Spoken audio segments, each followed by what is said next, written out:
السلام علیکم ورحمۃ اللہ وبرکاتہ۔ الحمد للہ رب العالمین، والصلاة والسلام علی محمد وعلی آلہ وصحبہ وسلم تسلیما کثیرا، وبعد۔ قال اللہ عز وجل: اعوذ باللہ من الشیطان الرجیم، بسم اللہ الرحمن الرحیم۔ یا ایہا الذین آمنوا کتب علیکم الصیام کما کتب علی الذین من قبلکم لعلکم تتقون۔ اسلامی بھائیوں، بزرگوں اور عزیزوں، اللہ تبارک و تعالیٰ کے فضل و کرم سے ہم نے صحت کے ساتھ، عافیت کے ساتھ رمضان کا بابرکت مہینہ پایا،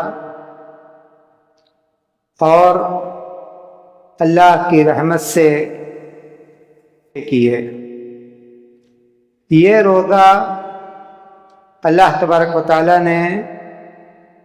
اس امت پر فرض کیا ہے۔ قرآن کریم میں اللہ نے فرمایا: فَمَن شَهِدَ مِنكُمُ الشَّهْرَ فَلْيَصُمْهُ، جس نے اقامت کی حالت میں رہ کر، یعنی وہ مسافر نہیں ہے، صحت کے ساتھ ہے، عافیت کے ساتھ ہے، اور اس نے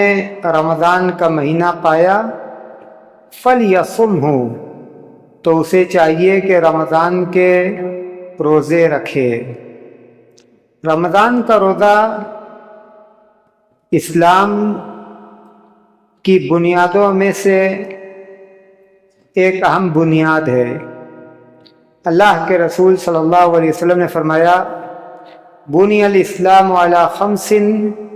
شہادت اللہ الہ الا اللہ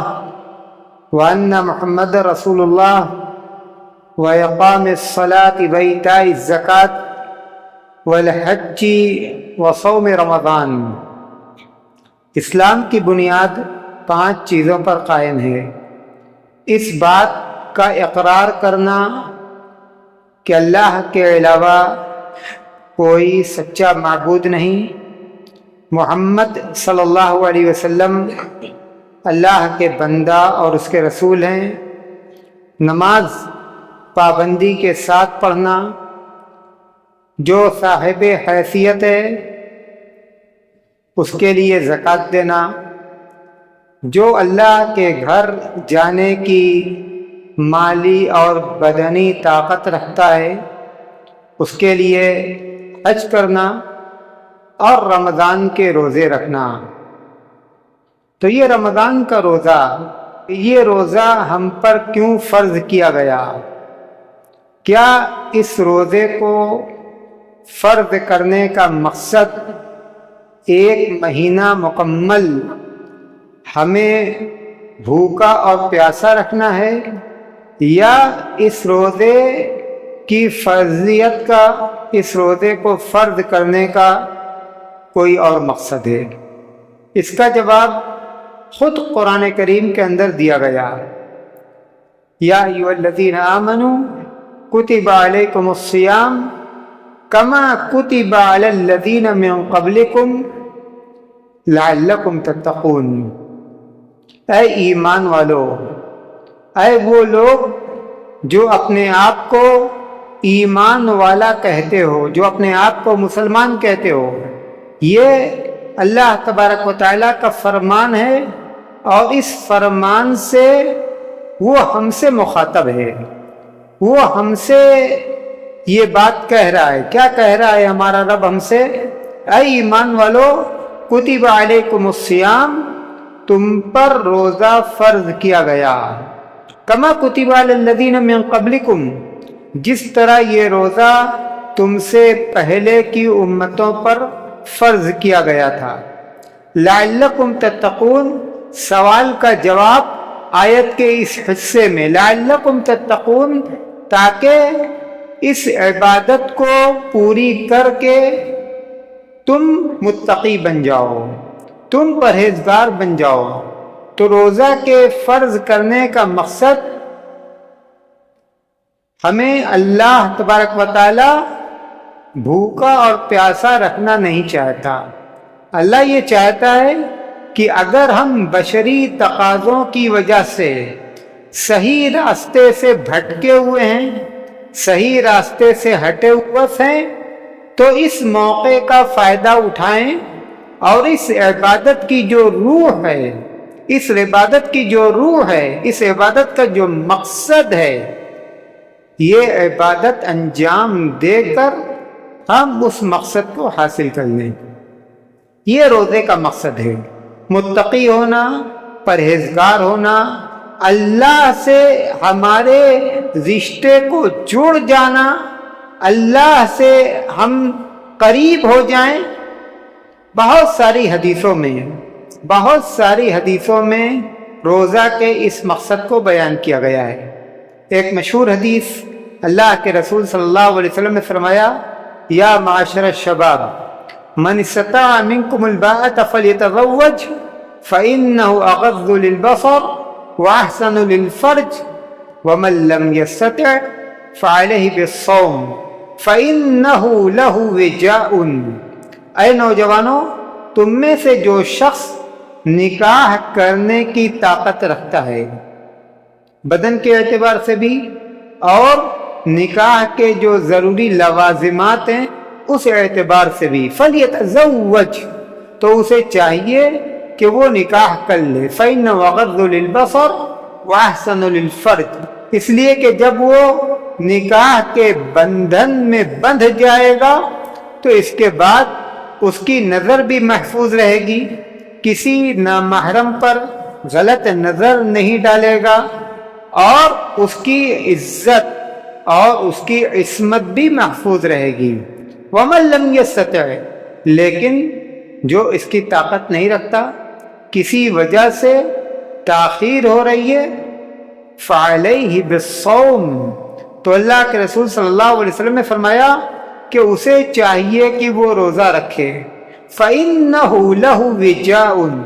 یہ روزہ اس کی مدد، اس کا اپنے نفس پر قابو اور کنٹرول رہے گا، نفس پر قابو اور کنٹرول، غلط قسمت کے وسوسے اس کے دل کے اندر نہیں آئیں گے، اپنی شہوت کو پوری کرنے کے لیے وہ غلط راستے پر نہیں چلے گا۔ تو روزہ ہمارے اندر تقوی پیدا کرتا ہے، روزہ ہمارے اندر پرہیزگاری پیدا کرتا ہے، اور جتنی عبادتیں ہیں، تمام عبادتوں کا، تمام اہم عبادتوں کا مقصد بھی یہی ہے۔ قرآن کریم میں اللہ تبارک و تعالیٰ نے نماز کے سلسلے میں فرمایا، اتلو ما اوحی الیک من الکتاب واقم الصلاۃ ان الصلاۃ تنہی عن الفحشاء والمنکر۔ واقم الصلاۃ، نماز کا اہتمام کیجئے، نماز کی پابندی کیجئے، اس لیے کہ نماز بے حیائی اور برائی کے کاموں سے روکتی ہے۔ تو نماز کے مشروع کرنے کا مقصد بھی یہی ہے کہ ایک مومن برائی کے کاموں سے بچے۔ زکوٰۃ کے سلسلے میں اللہ نے فرمایا، خذ من اموالہم صدقۃ تطہرہم وتزکیہم بہا، اے نبی آپ ان سے ان کے مال کی زکوٰۃ لیجئے، اس لیے کہ اس زکوٰۃ کے ذریعے سے ایک طرف تو اللہ ان کے مال کو پاک کرے گا، دوسری طرف اللہ ان کے دل کو پاک کرے گا، دل سے کھوٹ نکل جائے گا، دل سے بخل نکل جائے گا، دل سے مال کی بیجا محبت نکل جائے گی۔ زکوٰۃ کے ذریعے سے وہ اپنے دوسرے مسلمان بھائی کے دکھ اور درد کو سمجھیں گے۔ حج کے سلسلے میں اللہ نے فرمایا، فَمَنْ فَرَضَ فِيهِنَّ الْحَجَّ فَلَا رَفَثَ وَلَا فُسُوقَ وَلَا جِدَالَ فِي الْحَجِّ، اب جس نے نیت سے حج کا احرام باندھ لیا،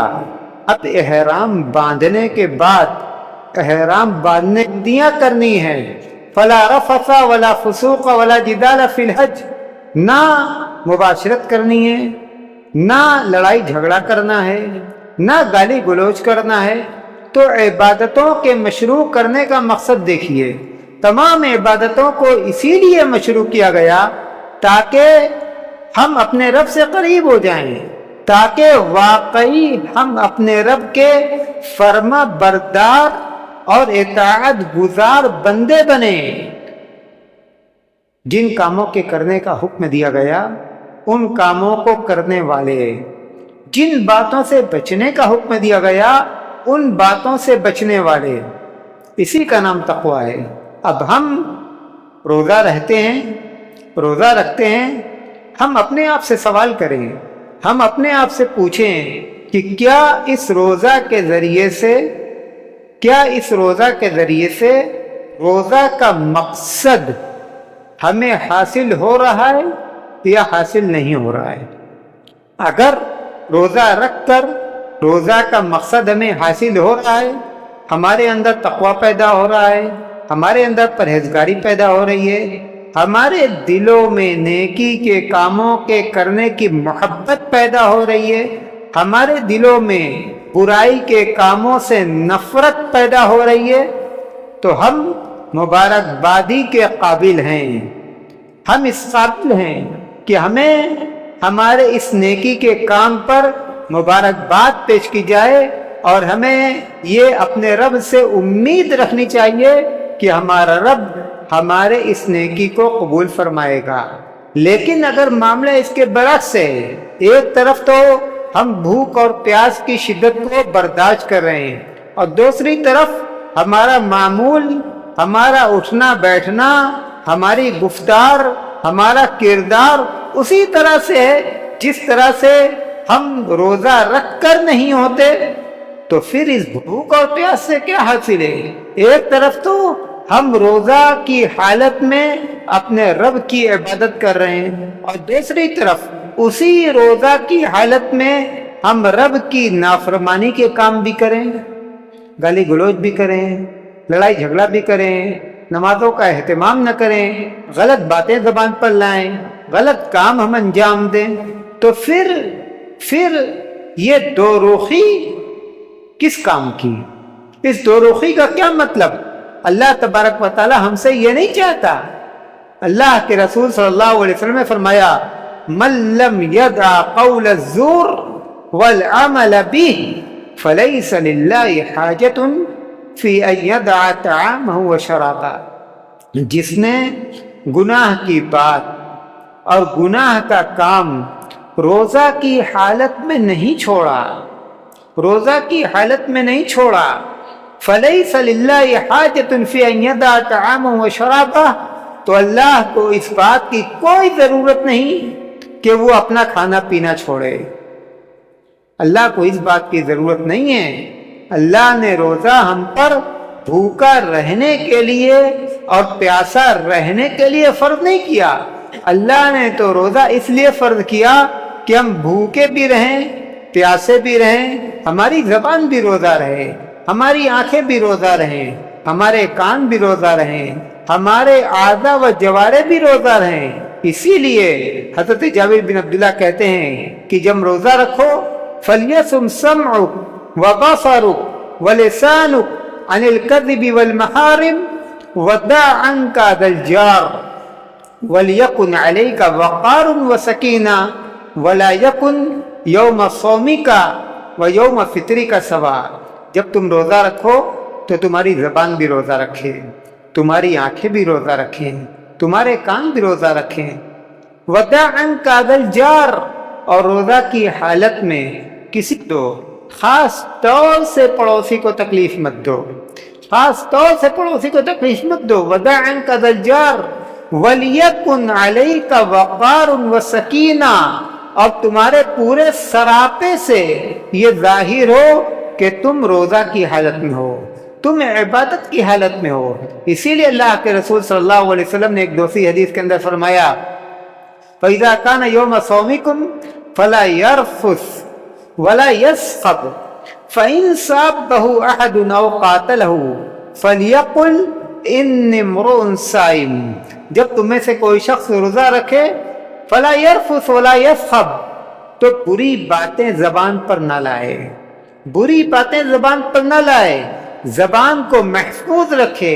ولا یسخب، اور گالی گلوچ اور لڑائی جھگڑا نہ کرے۔ اور اگر کوئی دوسرا شخص اس کو چھیڑتا ہے، اس کو پریشان کرتا ہے، تو صاف یہ کہہ دے کہ انی امرؤ صائم، میں روزہ کی حالت میں ہوں، میں آپ کی ان باتوں کا جواب نہیں دے سکتا، میں آپ کی ان باتوں کا جواب نہیں دے سکتا، میں عبادت کی حالت میں ہوں، میں روزہ کی حالت میں ہوں، صرف بھوک اور پیاس کا روزہ یہ روزہ نہیں ہے، زبان کا بھی روزہ ہے، آنکھوں کا بھی روزہ ہے، کان کا بھی روزہ ہے۔ اب ہم جائزہ لیں کہ کیا شریعت، کیا ہمارا دین، کیا ہمارا رب، کیا ہمارے رسول جس طرح سے چاہتے ہیں ہم اس طرح سے روزہ رکھتے ہیں؟ اگر ہم اس طرح سے روزہ نہیں رکھتے تو پھر اللہ کے رسول صلی اللہ علیہ وسلم کی یہ حدیث، اللہ کے رسول صلی اللہ علیہ وسلم کی یہ حدیث، کم من صائم لیس له من صیامہ الا الجوع والعطش، کتنے ایسے روزے دار ہیں، کتنے ایسے روزے دار ہیں جن کا روزہ صرف بھوک اور پیاس کا نام ہے، بھوکے اور پیاسے، بھوک اور پیاس کے علاوہ ان کو کیا، ہم بھوک اور پیاس کی یہ تکلیف جو برداشت کریں 12 گھنٹہ 13 گھنٹہ، اور ساتھ ساتھ دوسری چیزوں سے بھی جو حلال چیزیں ہیں، جو پاکیزہ چیزیں ہیں، دوسری حالتوں میں بچنے والے ان سے بھی بچتے ہیں، کس لیے بچتے ہیں؟ صرف بھوک اور پیاس کی شدت کو برداشت کرنے کے لیے، یا اس عبادت کا جو اجر ہے، اس عبادت کا جو ثواب ہے، اس اجر اور ثواب کو پانے کے لیے؟ اگر اجر پانا ہے، اگر ثواب حاصل کرنا ہے تو روزہ اسی طرح سے رکھنا ہوگا جس طرح سے ہمارا دین ہم سے روزہ رکھنا چاہتا ہے، جس طرح سے ہمارے دین کا مطالبہ ہے کہ ہم روزہ رکھیں۔ ایک مسلمان نماز کے لیے کھڑا ہوتا ہے، ایک مسلمان نماز کے لیے کھڑا ہوتا ہے، دوسرا شخص اس کے پاس آتا ہے، نماز کی حالت میں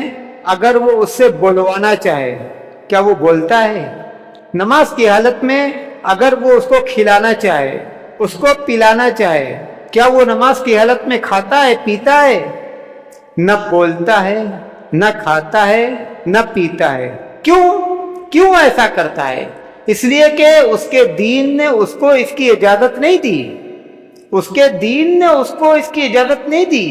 نماز کی حالت میں اس کے لیے بولنا جائز نہیں، نماز کی حالت میں اس کے لیے کھانا جائز نہیں، نماز کی حالت میں اس کے لیے پینا جائز نہیں۔ تو نمازی نماز کی حالت میں ان چیزوں سے بچتا ہے کہ نہیں بچتا؟ اگر نمازی نماز کی حالت میں ان چیزوں سے بچتا ہے تو روزہ کی حالت میں ہمیں جھوٹ بولنے کی اجازت نہیں، روزہ کی حالت میں ہمیں گالی گلوچ کی اجازت نہیں، روزہ کی حالت میں ہمیں گناہ کی باتوں کو اپنی زبان پر لانے کی اجازت نہیں، روزہ کی حالت میں ہمیں غیبت اور چغلی کرنے کی یا غیبت اور چغلی کی باتوں کو سننے کی اجازت نہیں ہے۔ تو جب ہم نماز کی حالت میں ان تمام چیزوں سے پرہیز کرتے ہیں جن روزہ کی حالت میں ہم ان چیزوں سے اپنے آپ کو کیوں نہیں بچاتے جن چیزوں سے ہمیں بچنے کا حکم دیا گیا؟ اگر ہم اس طرح سے روزہ نہیں رکھیں گے جس طرح سے روزہ رکھنے کا حکم دیا گیا ہے، اگر ہم اپنے روزوں کی حفاظت نہیں کریں گے گناہ کی باتوں سے، گناہ کے کاموں سے، تو پھر ہمیں وہ اجر اور وہ ثواب کیسے ملے گا جو روزہ کا اجر اور ثواب ہے؟ اور روزہ رکھنے کا جو مقصد ہے، عظیم مقصد تقوی، وہ تقوی ہمیں کیسے حاصل ہوگا؟ ہمیں چاہیے کہ ہم پوری ایمانداری کے ساتھ اپنے روزوں کا جائزہ لیں۔ اگر ہمارے روزوں کے اندر اس لحاظ سے، عمل کے لحاظ سے، تربیت کے لحاظ سے کمی ہے، نقص ہے، تو اس کمی اور نقص کو دور کریں۔ کوشش یہ کریں کہ جس طرح سے ایک روزے دار کو رہنا چاہیے کہ روزے کی حالت میں اس کی زبان محفوظ رہے، اس کی آنکھیں محفوظ رہیں، اس کے کان محفوظ رہیں، اس کے ہاتھ اور پیر محفوظ رہیں، اس کے دل کے ارادے اور جذبات محفوظ رہیں، کوشش یہ کرنی چاہیے کہ ہمارے روزے بھی اسی طرح سے رہیں تاکہ روزے کا مقصد بھی حاصل ہو اور روزے کا اجر و ثواب بھی حاصل ہو، اور اس کے لیے ہم اللہ تبارک و تعالیٰ سے مدد اور توفیق بھی طلب کریں۔ وہی مدد کرنے والا اور وہی توفیق دینے والا ہے۔ اللہ تبارک و تعالیٰ ہماری اصلاح فرما دے، ہمارے روزوں کو قبول کر لے، ہمارے روزوں کو بار الہ تو اسی طرح سے بنا دے جس طرح سے تیرے پیغمبر جناب محمد رسول اللہ صلی اللہ علیہ وسلم نے روزے رکھے۔ جب تک ہمیں زندہ رکھ، اسلام پر چلنے والا بنا کر زندہ رکھ، جب موت آئے تو ایمان پر آئے۔ وآخر دعوانا الحمد للہ رب العالمین، والسلام علیکم ورحمۃ اللہ وبرکاتہ۔